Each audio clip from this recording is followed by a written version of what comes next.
दुख का सबसे बड़ा कारण।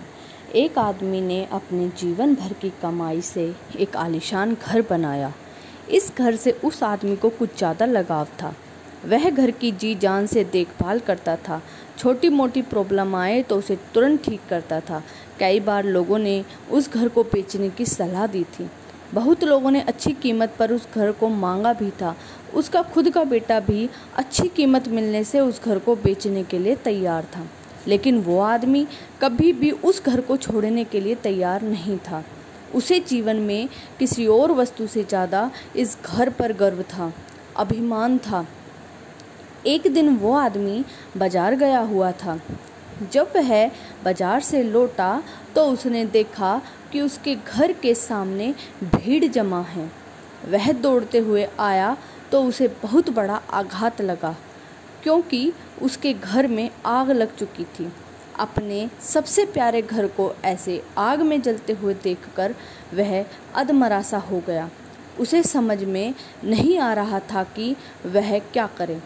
उसने निर्णय लिया कि अगर उसका घर नहीं रहेगा तो वह भी नहीं रहेगा। वह भी उसी जलते हुए घर में अपनी जान दे देगा।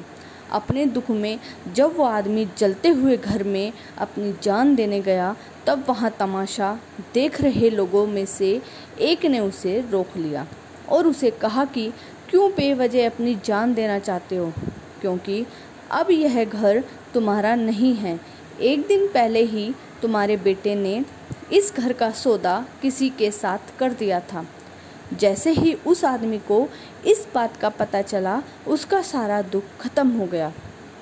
अब वह आदमी भी बाकी लोगों की तरह खड़े होकर उस घर के जलने का तमाशा देखता रहा।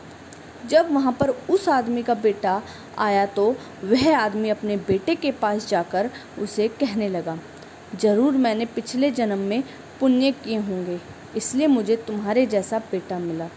अगर तुमने इस घर को सही समय पर बेचा न होता तो आज मेरी जान चली जाती। तुमने इस घर को सही समय पर बेचकर मेरी जान बचा ली बेटा। बाप की बातें सुनकर बेटे का मुंह उतर गया। उसने बड़े दुख के साथ कहा कि पापा, मैं इस घर का सौदा करने के लिए ज़रूर गया था, लेकिन अभी इस घर का सौदा पक्का नहीं हुआ था। यह सुनते ही आदमी का दिल फिर से बैठ गया। वह अपना सर और छाती पीट पीट कर रोने लगा और कहने लगा कि मैं बर्बाद हो गया। पहले किसी और का घर जल गया, यह जानकर जो उसे खुशी हुई थी वह अब उसका घर है, यह जानकर दुख में बदल गई। दोस्तों, इस कहानी से हम बहुत अच्छी तरह से समझ सकते हैं कि दुख का कारण किसी भी चीज़ को अपना मानना होता है। जब कोई चीज़ अपनी है और वह हमें छोड़कर चली जाती है तो बहुत दुख होता है, लेकिन अगर वह चीज़ किसी और की है और उसके साथ कुछ भी हो जाए तो हमें दुख नहीं होता।